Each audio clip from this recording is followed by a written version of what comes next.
Good afternoon, or indeed good morning, or good evening, or whatever time it is where you are. Thank you for watching this virtual workshop, which we will be delivering solely online due to the current situation. But thank you anyway for attending in spirit, if not in body. My name is Adam Holmes, and I'm the program manager at the W.E.B. Du Bois Center at UMass Amherst. And I'll be speaking to you today about W.E.B. Du Bois, his life and his legacy at UMass and beyond. Confessions: I'm not an academic. Since doing my master's in American Studies in London, I actually went into the world of the non-profit sector. I worked for a national literacy charity in the UK for a number of years, most recently working in a program that brought books into UK prisons. When I came to the United States, I wanted to keep pursuing work that was relevant to my interests in social justice and also scratched a sort of the academic itch, or were relevant to my interests, I should say. And in that case, in that sense, the Du Bois Center was the perfect destination. But enough about me. Let's talk about William Edward Burghardt Du Bois. And I'd like to introduce him in the words of a few other people, actually. I think these passages, which I will read, will do justice to him in ways that I couldn't come close to. The first is a short passage. It's actually from a letter that was written to Du Bois on the occasion of his 83rd birthday in 1951. At this point, Du Bois was being persecuted by the United States Justice Department. He was a victim of the McCarthyism, the Red Scare, the witch hunts that were going on in the late 40s and early 50s. But he received a number of letters of support, including this one, which I think neatly encapsulates Du Bois's legacy. "Hail, good citizen," writes George Coe. "Hail, untiring defender of the oppressed, vivid explorer of social reality, untiring protagonist of the Bill of Rights. You have crowned a long life of public service by laboring for world peace so effectively that your antagonists now know not how to withstand you without putting you behind prison bars. Dr. Du Bois, you have kept the faith." In February 1968, Du Bois would have turned 100. He had died 5 years before that, in 1963, on the eve of the March on Washington. And it was therefore in 1968 that it fell to Martin Luther King to deliver an address in New York on the occasion of Du Bois, what would have been Du Bois's 100th birthday. And of course, Martin Luther King at this point did not have very long to live himself, tragically. In any case, Dr. King says, "Tonight we assemble here to pay tribute to one of the most remarkable men of our time. Dr. Du Bois was not only an intellectual giant exploring the frontiers of knowledge, he was in the first place a teacher. He would have wanted his life to teach us something about our tasks of emancipation. One idea he insistently taught was that black people have been kept in oppression and deprivation by a poisonous fog of lies that depicted them as inferior, born deficient, and deservedly doomed to servitude to the grave. So assiduously has this poison been injected into the mind of America that its disease has infected not only whites, but many Negroes. So long as the lie was believed, the brutality and criminality of conduct towards the Negro was easy for the conscience to bear. The twisted logic ran, if the black man was inferior, he was not oppressed. His place in society was appropriate to his meager talent and intellect. Dr. Du Bois recognized that the key stone in the arch of oppression was the myth of inferiority, and he dedicated his brilliant talents to demolish it. There could scarcely be a more suitable person for such a monumental task. First of all, he was himself unsurpassed as an intellect, and he was a Negro. But beyond this, he was passionately proud to be black. And finally, he had not only genius and pride, but he had the indomitable fighting spirit of the valiant. To pursue his mission, Dr. Du Bois gave up the substantial privileges a highly educated Negro enjoyed living in the North. Though he held degrees from Harvard and the University of Berlin, though he had more academic credentials than most Americans, black or white, he moved south, where a majority of Negroes then lived. He deliberately chose to share their daily abuse and humiliation. He could have offered himself to the white rulers and exacted substantial tribute for selling his genius. There were few like him, black or white. He could have amassed riches and honors and lived in material splendor and applause from the powerful and important men of his time. Instead, he lived part of his creative life in the South, most of it in modest means and some of it in poverty, and he died in exile, praised sparingly, and in many circles ignored. But he was an exile to the land of his birth. He died at home in Africa, among his cherished ancestors, and he was ignored by a pathetically ignorant America, but not by history. History cannot ignore W.E.B. Du Bois because history has to reflect truth, and Dr. Du Bois was a tireless explorer and a gifted discoverer of social truths. His singular greatness lay in his quest for truth about his own people. There were very few scholars who concerned themselves with honest study of the black man, and he sought to fill this immense void. The degree to which he succeeded discloses the great dimensions of the man. Great dimensions of the man is quite a great way to put it. Dr. King there gives, I think, what can be justifiably called the most pithy and comprehensive summing up of Du Bois's significance, and a neat little biographical sketch as well. But let's go through the basics here. So Du Bois lived to be 95 and worked pretty much through all of that time, was prolific in his writings. He was born in 1868, at just 3 years after the end of the Civil War and the emancipation of American slaves. He died on the eve of the March on Washington in 1963. He died in Ghana, in Accra, where he had gone to live on the invitation of the President Kwame Nkrumah, having renounced his status as an American and joined the Communist Party on his way. But we will get to all of that. What label to give Du Bois? That is an eternal question, and to which there is not one answer. We could call him a scholar, of course. He was a great scholar, a great historian, a sociologist. He helped pretty much invent sociology as we know it today. He was also an activist. He was a novelist. He was a poet. He was a journalist. He was an editor. He was a propagandist. And, of course, he was a politician. So Du Bois wore many hats, and all of them were in the service of fighting for change, positive change, not just for black people in the United States, but for people across the world, people suffering under the yoke of colonialism or other forms of oppression. It's interesting to think about some of Du Bois's contemporaries. He was the same generation, but older than Churchill, Hitler, Lenin, Franklin Roosevelt, Stalin, Gandhi, Haile Selassie, and he outlived most of them.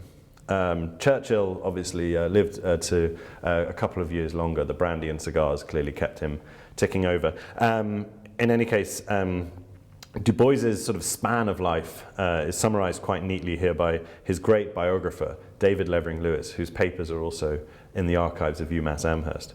Levering Lewis writes that, in its transcendence of place, time, and ultimately even of race, Du Bois's fabulous life encompassed large and lasting meanings. But why are we talking about W.E.B. Du Bois in Western Massachusetts? Well, quite simply because this is where he was born. Du Bois came to the world in the rolling hills of the Berkshires in Western Massachusetts, not far from where I'm standing now. He was born in Great Barrington to Mary Sylvania Burkhart, his mother, and Alfred Du Bois. Alfred Du Bois is a bit of a figure of mystery to us, to be honest. He comes from Haiti originally. He fights in the Civil War, as we can see there. He's in a Union uniform.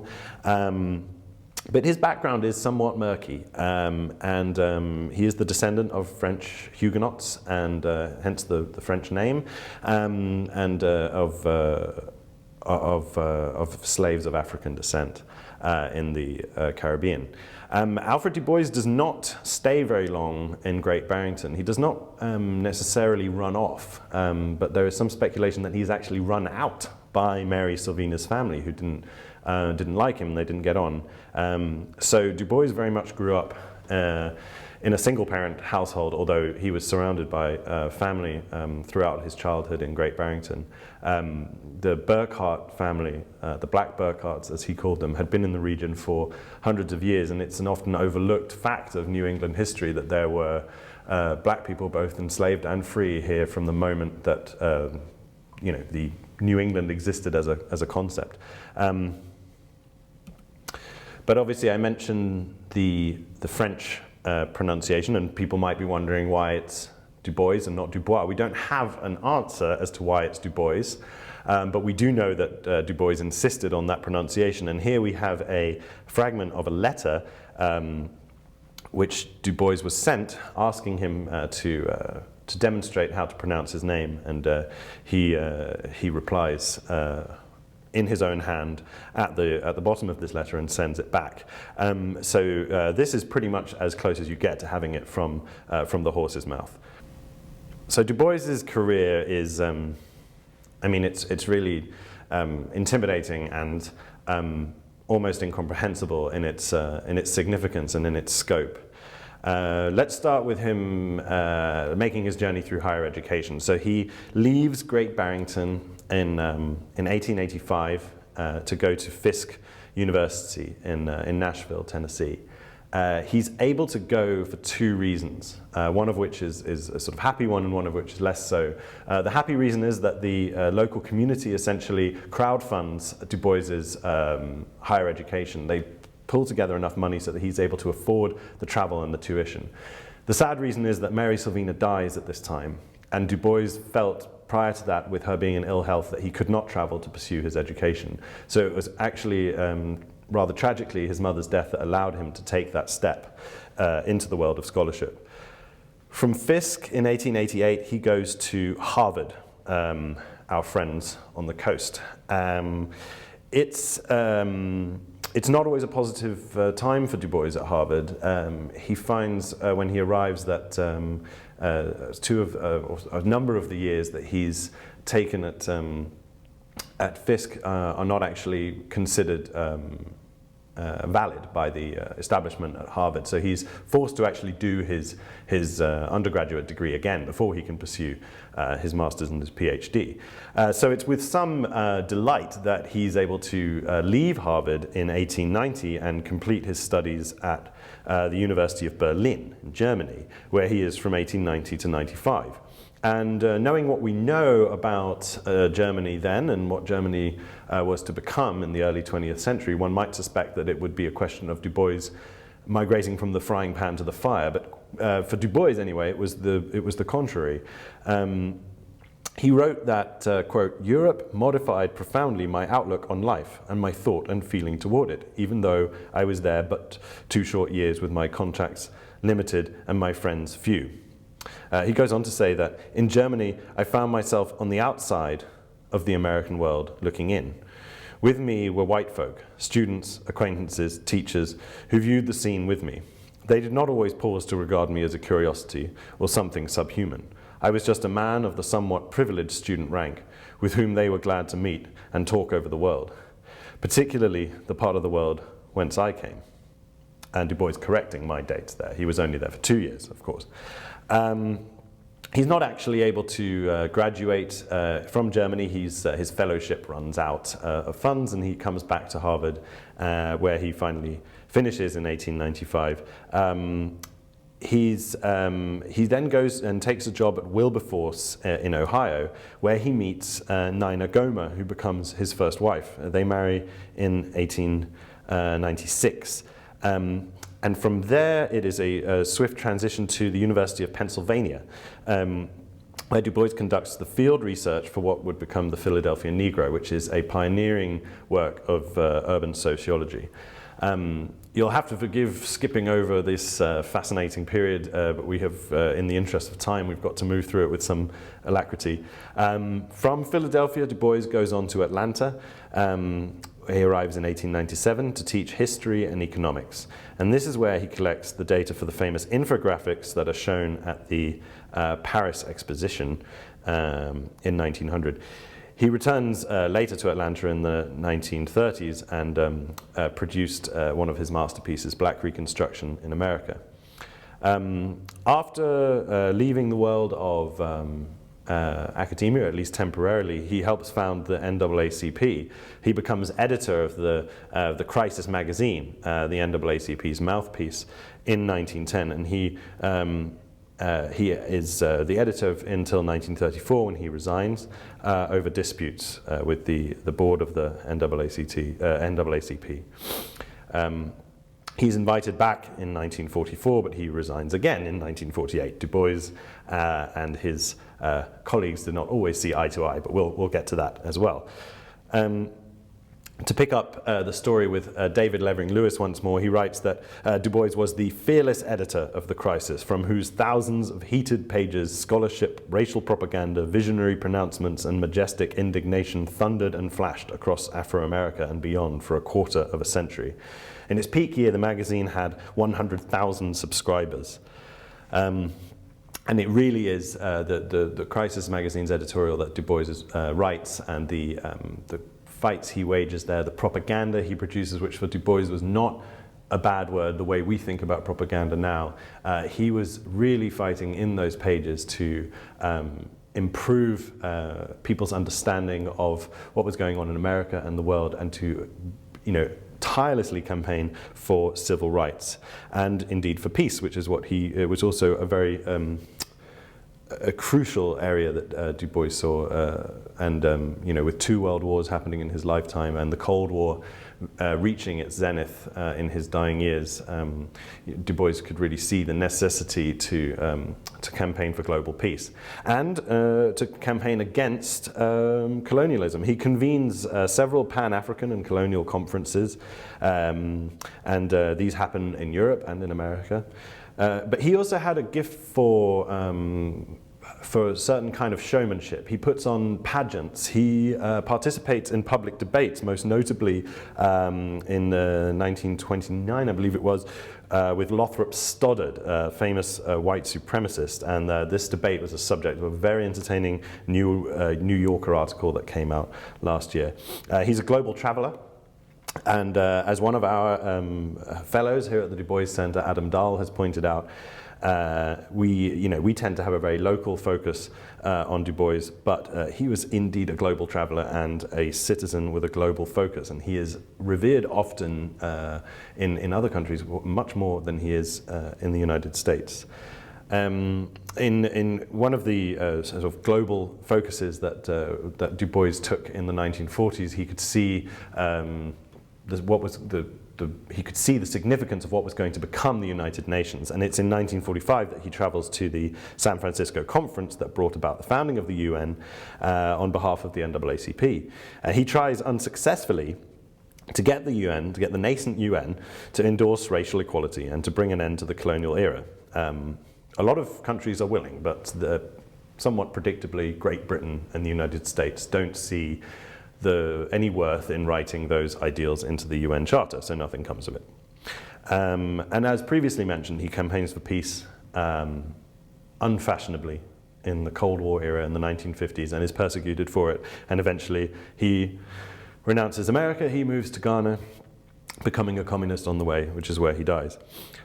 His writing never ceases during this time, and it goes without saying that no talk about Du Bois could possibly overlook the fact that in all of this, during this long life, he produces some of the most enduring works of American letters, including, of course, his masterpiece, The Souls of Black Folk, which he released in 1903. I want to turn to the infographics briefly, not just because they are the subject of a book that was edited by our director, Dr. Whitney Battle-Baptiste, and Britt Russett, who is a member of faculty at UMass in the Du Bois Department of Afro-American Studies, but because they are kind of a wonderful distillation of some of Du Bois's influence. So he contributes about 60 of these really striking graphic representations of statistics to the Exposition Universelle in 1900 in Paris. It was part of a larger exhibit about United States achievements, industry, imperialism, the subjugation of the indigenous people. But Du Bois and his colleagues campaigned successfully to include a section of the exposition that was devoted to free black people in living in America, and showing the life and how their situation had developed since emancipation. As Dr. Battle-Baptiste and Dr. Russett write in their book, the Du Bois data portraits reflect a moment just before the disciplines had hardened into academic specializations and structures of knowledge that we are familiar with today. The cross-fertilization of visual art and social science here marks an important transitional moment in the history of the disciplines, while offering alternative visions of how social scientific data might be made more accessible to the populations and people from whom such data is collected. And although I think we like to think of Du Bois as existing somewhat in an ivory tower, his concern was very much with bringing information to the widest possible audience. This is why this term propaganda keeps cropping up again and again, and why he makes the leap from the cloistered professor of his early years as a scholar to being a more public figure, a public intellectual. It's also fun to speculate about who would have seen these images, because they do sort of bear a resemblance to some of the art that was coming out then, and I think it's sort of tantalizing to think of perhaps Picasso or Matisse or Braque and people like that wandering around the exposition in 1900 and jotting down ideas for their styles.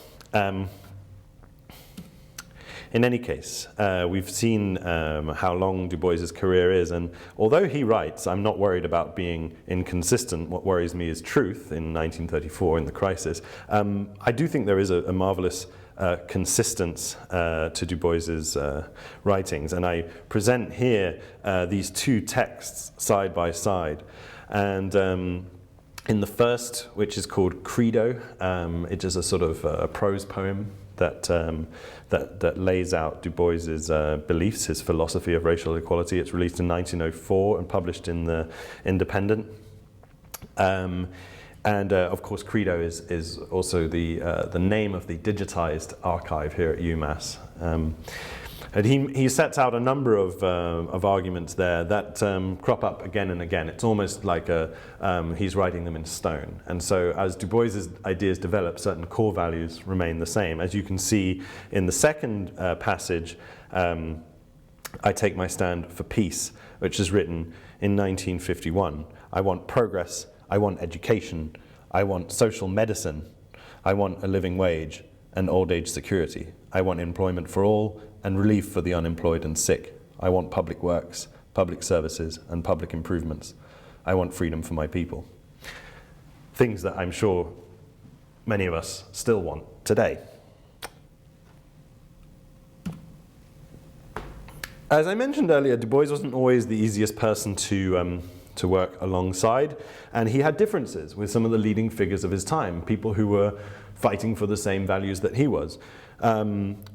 Walter White, seen there on the right, was the head of the NAACP, and from 1929 to 1955. He opposed segregation and discrimination, of course, but he was also suspicious of black nationalism, and this brought him and Du Bois into conflict in the 1930s. Roosevelt and the New Deal had put sort of civil rights kind of on the back burner. I guess that was the price of early American socialism. And Du Bois was justifiably furious about this, and stepped up his own rhetoric and activism in response to this move away from progress on the civil rights front. And so, and this brought him into conflict with Democrats, including Walter White. He also, Du Bois, once controversially called for segregated schools in an editorial, which also angered Walter White. But I think Du Bois's most noted intellectual opponent or intellectual sparring partner is Booker T. Washington. Booker T. Washington advocated what one could call a form of self-help for black people in America, concentrating on them elevating themselves through hard work and a gradual growth in prosperity. Demands for civil rights could be temporarily sort of put to one side. Du Bois, on the other hand, argues for political action with an explicit civil rights agenda here and now. And he devotes some choice passages in major works to this conflict with Booker T. Washington.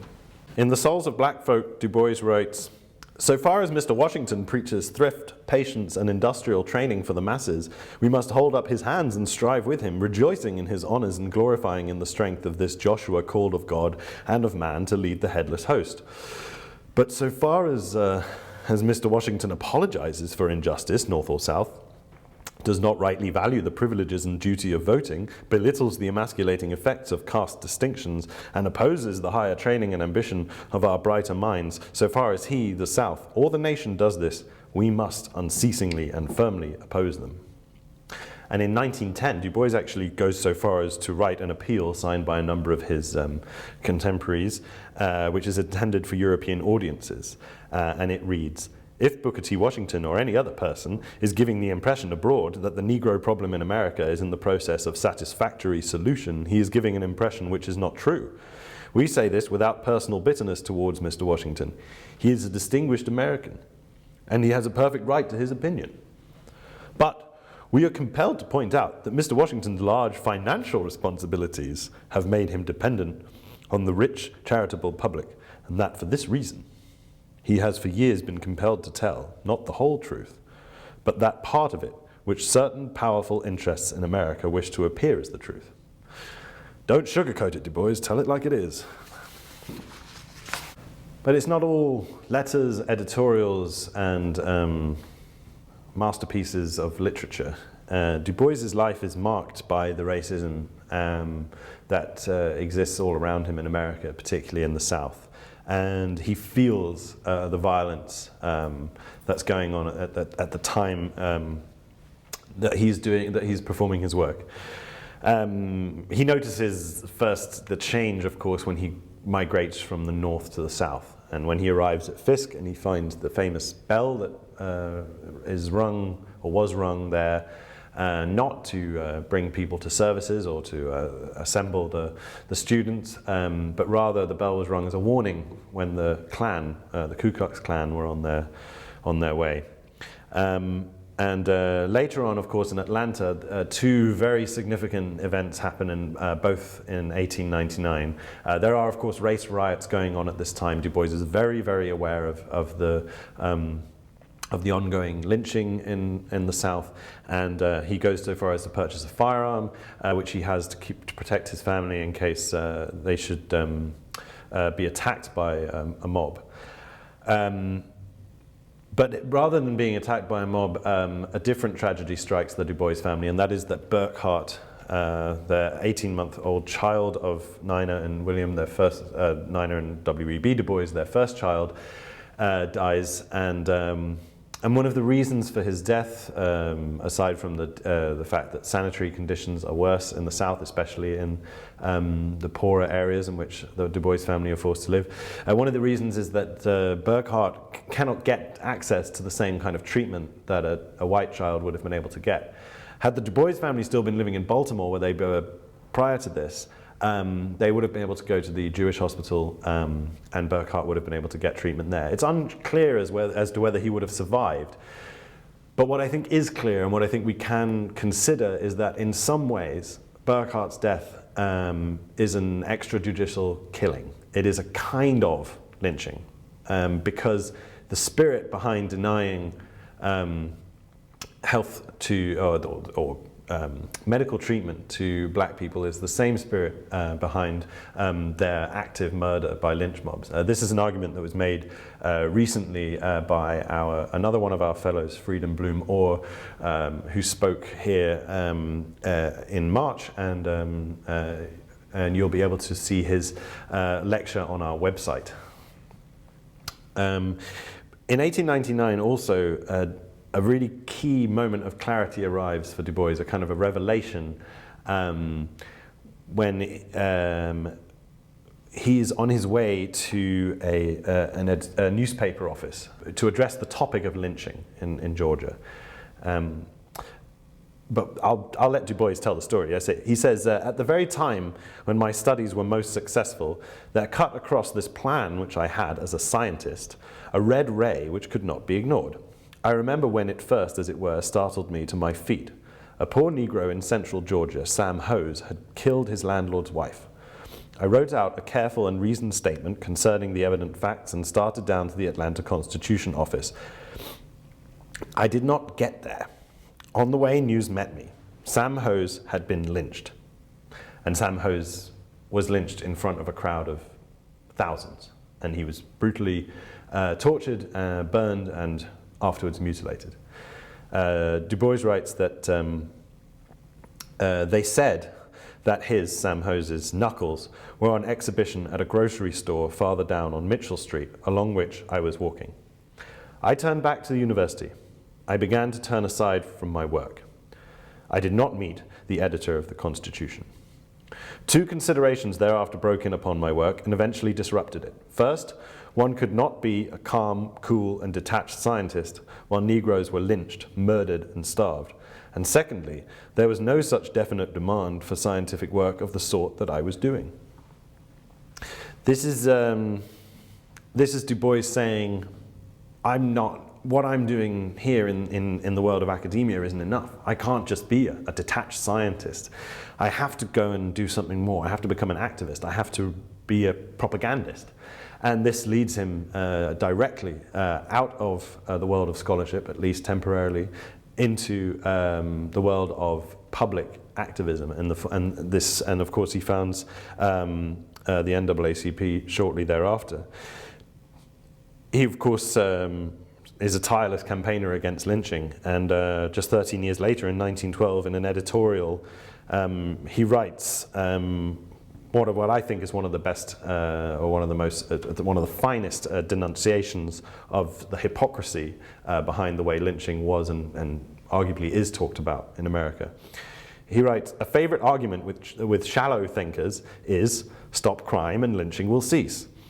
Such a statement is both historically and logically false. Historically, lynching leads to lynching, burning to burning, and lynching for great crimes to lynching for trivial offenses.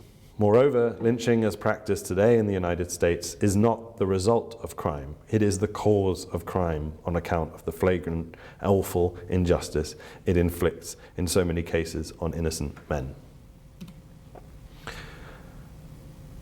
One of my favorite things about Du Bois's activism, and one of my favorite things about his scholarship, is the way that he actively seeks to challenge some of the myths that have been built up and reinforced by American popular culture and by American historians about the past in this country. I find it fascinating the way that there is a truthful version of history on the one hand, and then there is a mythic one, and how often we cling to the myth.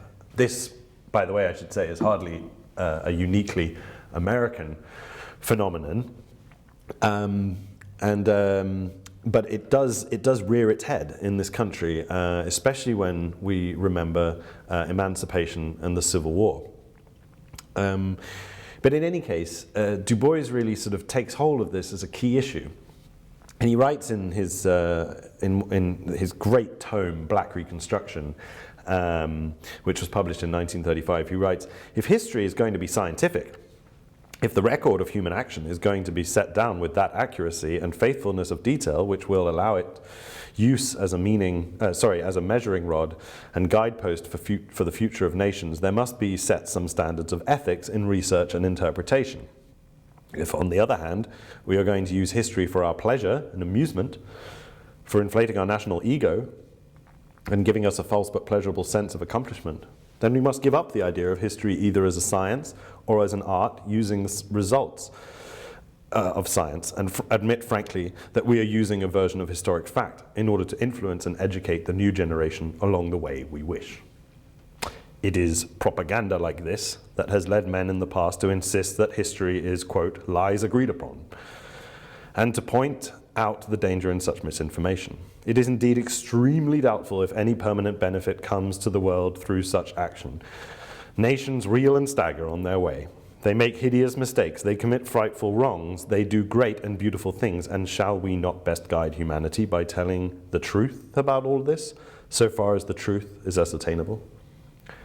And so what's Du Bois saying here? Du Bois is saying, well, let's talk about Reconstruction, let's talk about the end of the Civil War.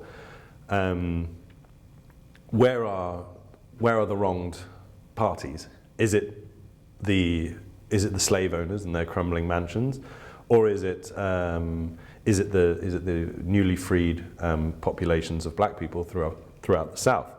The lost cause myth, the one built up by Confederate veterans, their families, by Confederate apologists, historians, by popular culture, by novels, films, Gone with the Wind, for example, would tell you that the real victims of the Civil War were white Southerners.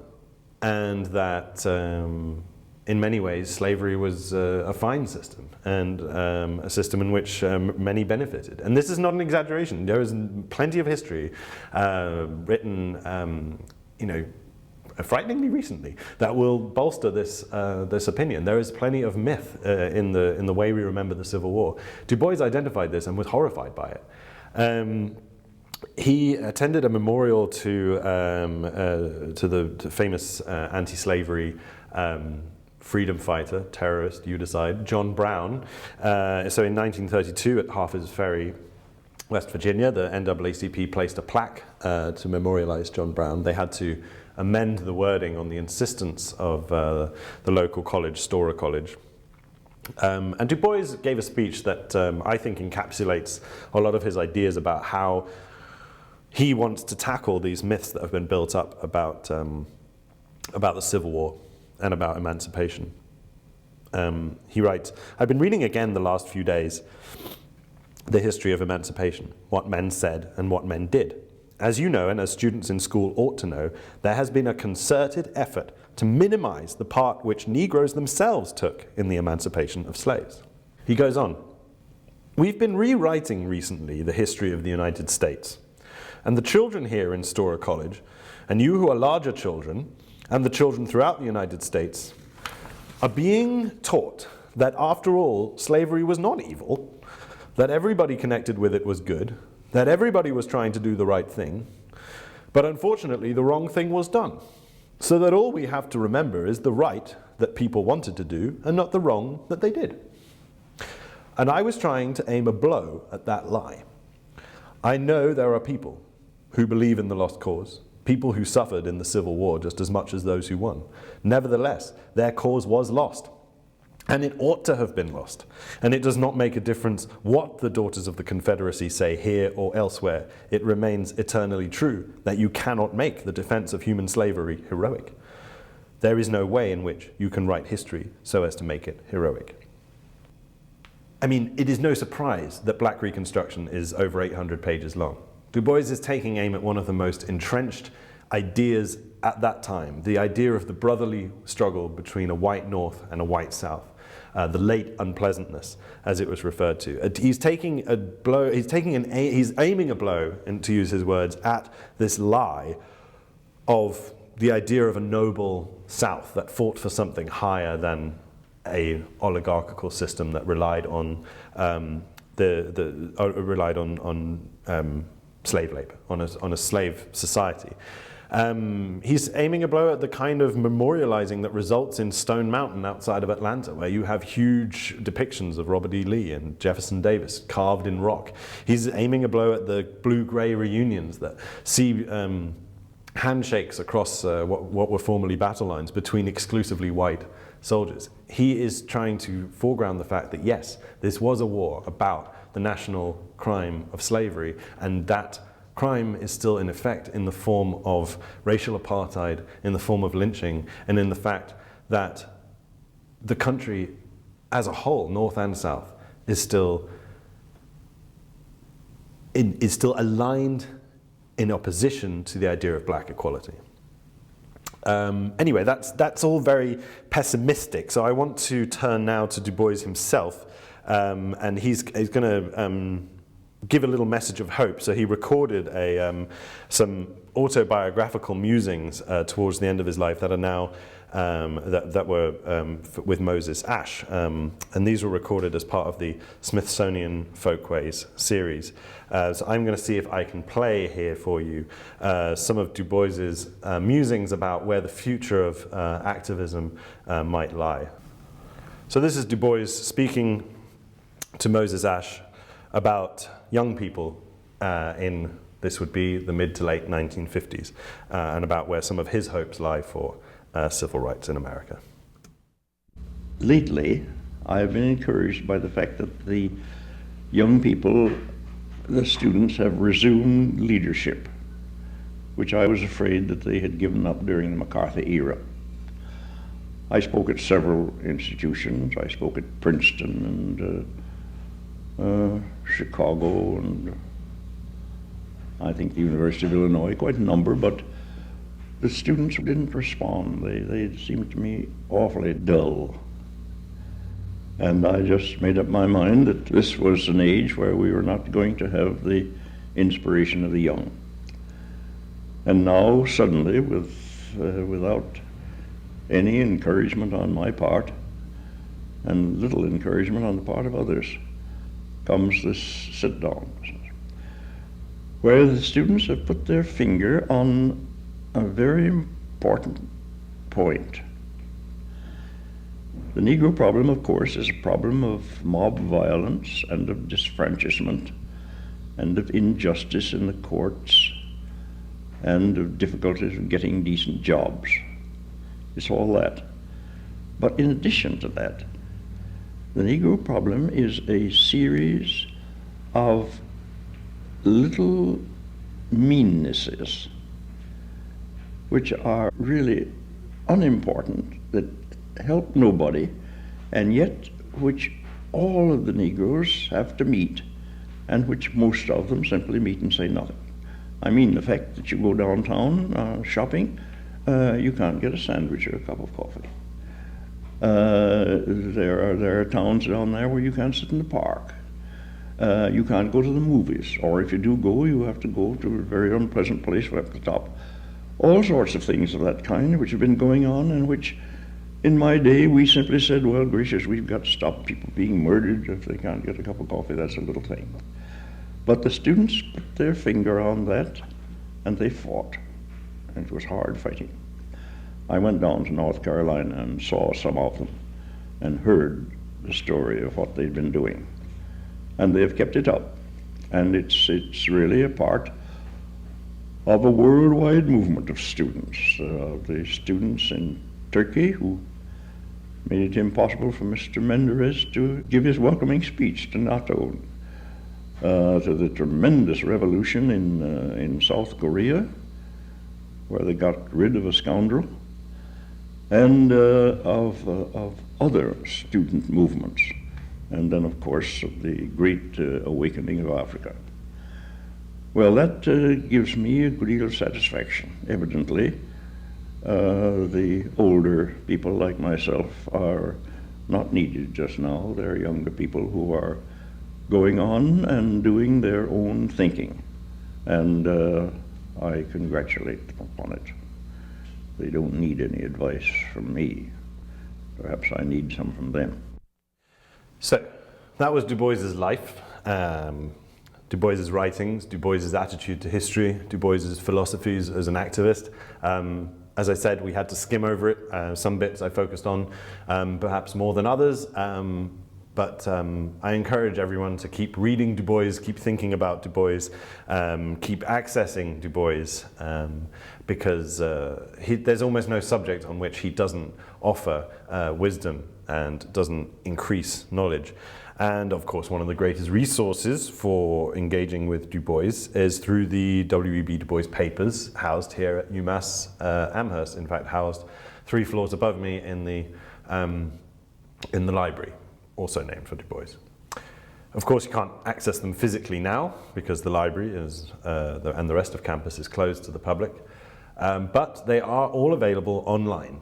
If you search for the Du Bois papers through the UMass website, you'll find them. And you'll also find links to the archive on our website, duboiscenter.umass.edu.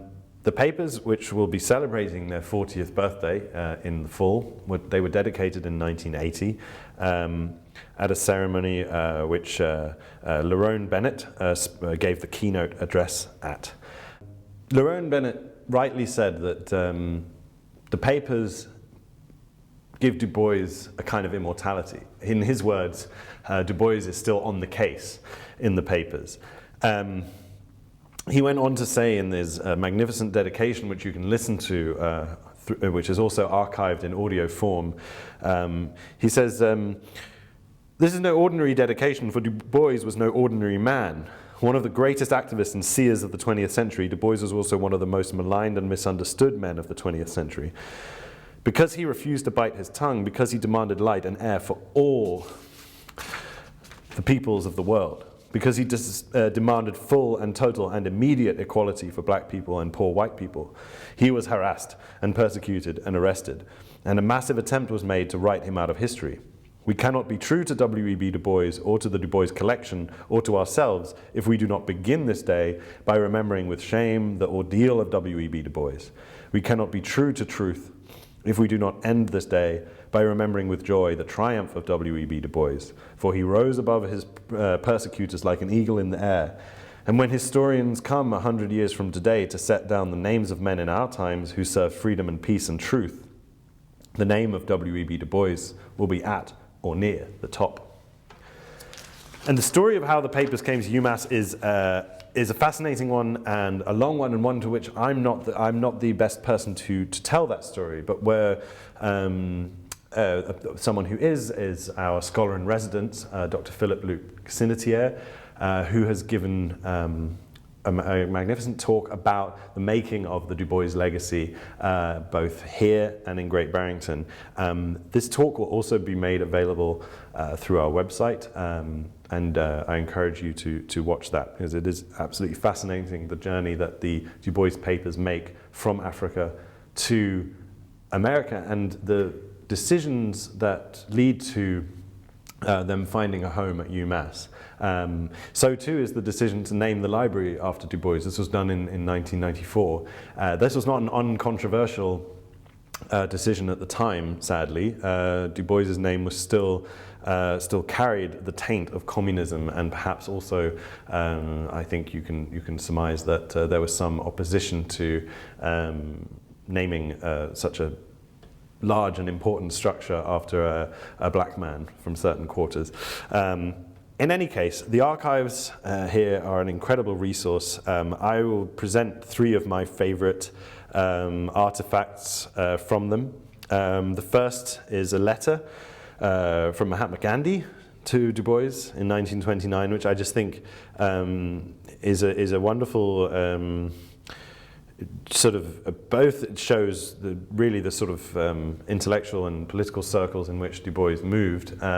It shows the esteem to which he was held, in which he was held by people of a similar profile. But it's also just this reminder that these figures, these historical figures, were real, breathing, thinking humans who communicated across national and racial boundaries to try and improve the world. The middle picture is a cartoon that was published in the National Guardian in 1951, showing Du Bois at his trial. He was, of course, acquitted each time he was hauled before the Un-American Activities, before the Judiciary Committee. But the treatment was no less brutal. He was handcuffed at his arraignment in 1951, and this sketch imagines these 2 sort of Nazi-like stormtroopers either side of him.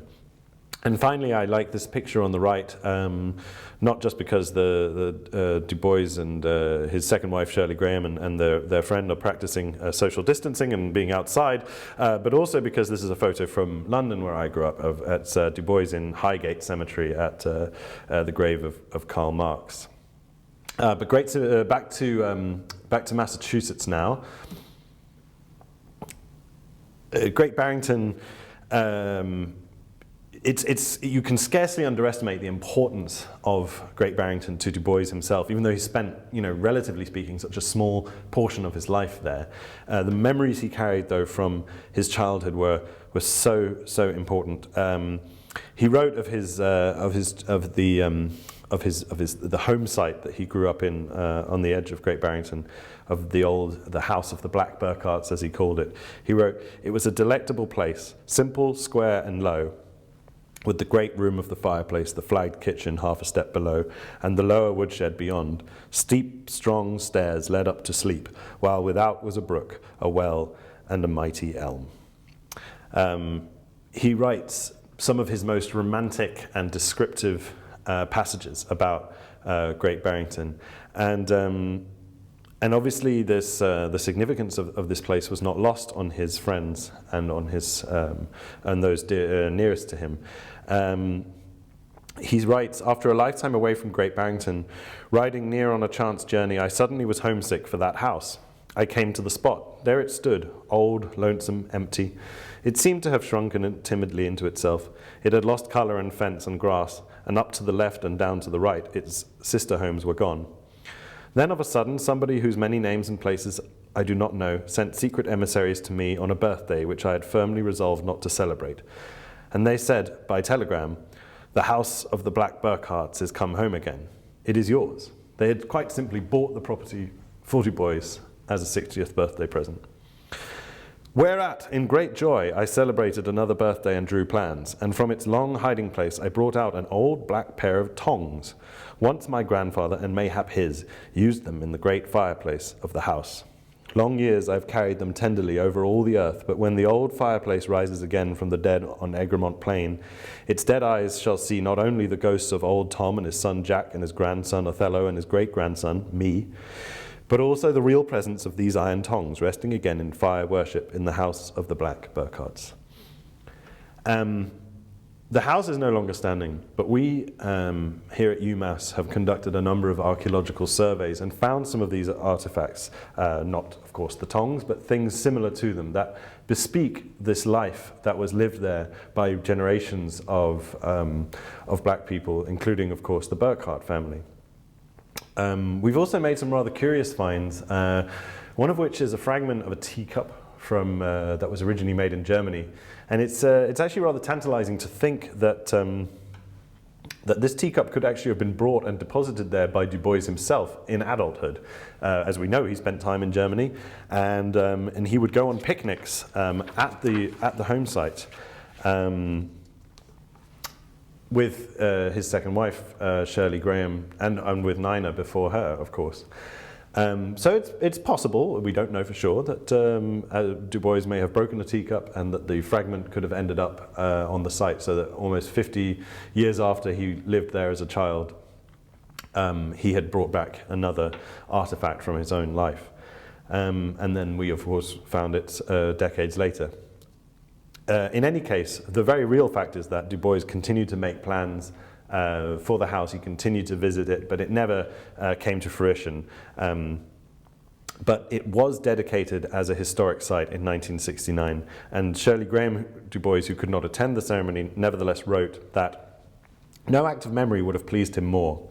And though his body lies beside a castle wall close to the sea across which his forefather was carried from West Africa, I am sure that today his spirit hovers over the Berkshire hills.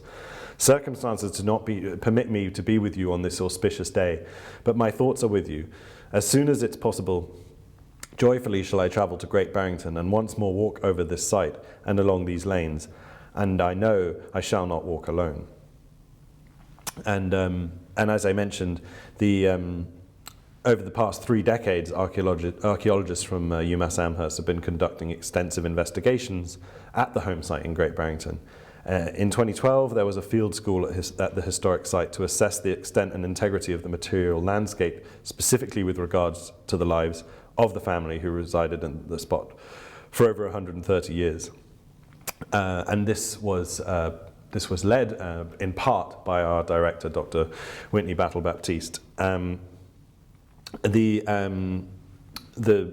house itself became a National Historic Landmark in 1979, and just this last October we celebrated its dedication Together with the community in Great Barrington, we celebrated 50 years since it was dedicated in 1969. And there at the centre holding the original sign is our director, Dr. Battle Baptiste. But the home site is not the only place in Great Barrington where Du Bois's memory is celebrated. There are murals downtown dedicated to Du Bois, which were painted by the Railroad Street Youth Project. There is also a plaque showing the original birth site of Du Bois. The Clinton Church, the AME Zion Church in Great Barrington, is also being restored. Du Bois did not worship at that church himself, but he was the secretary of their sewing circle, believe it or not, when he was a teenager, and was very much clued into town gossip as a result of it. It was an important landmark in his childhood, and it is currently being restored to its former glory. And it will be a community centre, it will be a site of history rather than a place of worship. Du Bois's memory has not always been as feted in Great Barrington as it is now. There's been a lot of opposition historically to celebrating Du Bois from predictable quarters, one might say. But that opposition has been decreasing in recent years, and it's heartening now to visit Great Barrington and see the extent to which Du Bois is celebrated as a native son with plaques and murals, but also there are banners hanging celebrating Du Bois, and there are plans for a statue outside the town hall, and one of the local schools will also be named after Du Bois. So his memory is very much alive and well in Great Barrington. So too at the W.E.B. Du Bois Centre here at UMass Amherst. We are dedicated to bringing Du Bois into the consciousness of as many people as we possibly can. We want to not just help foster new scholarship, help increase knowledge about Du Bois through our fellowship program, but also use Du Bois's legacy as a teaching tool. We encourage teachers to bring in school groups to visit both the centre and the archive. We host groups from community colleges. We have partnerships with local community colleges that allow community college student and faculty to access Du Bois and his scholarship. We work tirelessly to make sure that Du Bois's legacy is accessible to all, not just scholars. And one of the ways we do this is every Monday, a group of us gathers to read a piece by Du Bois together in this space, in the Du Bois Centre, over breakfast. The Breakfast with Du Bois series has been running for a year and a half now, a year and a quarter, since January 2019, and it has grown and it has become a vital and valuable part of everyone's week, especially those of us whose work with Du Bois sort of day to day, and it's missed during this time, and I think everyone involved looks forward to the day when we can come back into the library and sit around the table together and read Du Bois. The great thing about Du Bois and the great thing about the Du Bois Centre is how interdisciplinary it is. His legacy covers so many different areas, as we've already talked about, from literature to history to sociology to economics, that it allows people to come together from a variety of background and forge connections and come up with new ideas for new programming, for new ways of using Du Bois to help educate and to help shift the understanding of the problems of our own time. We really, our mission is very much to apply Du Bois's writings to the problems of our own time, to take the scholarship that our fellows are doing and show the crucial relevance of their work and Du Bois's contribution to it. As Lerone Bennett said, he's still on the case. None of its work would be possible without the leadership, energy, commitment, and inspiration that comes from our director, Dr. Whitney Battle Baptiste. She's pictured here, appropriately enough, with the W.E.B. Du Bois Freedom Award for Community Service from the Berkshire County chapter of the NAACP. Whitney is the heart and soul of the Du Bois Centre and the living embodiment of our mission to nurture the intellectual legacy of Du Bois, to develop new communities around this legacy, to help produce new and groundbreaking scholarship, and by doing all of this, continue to fight and carry on the work of W.E.B. Du Bois. With that, I'll conclude, but thank you very much for tuning in. I hope to be able to welcome everyone back to the Du Bois Centre soon. Please keep an eye on our website. And please also follow us on social media. We'll be bringing as much digital content as we can to you over the coming months. And when we reopen, we will continue our existing programming. We will continue to run our fellowship program, and there will be new and exciting things on the agenda as well. So watch this space. We look forward to many more years of being able to bring Du Bois to you all. Thank you.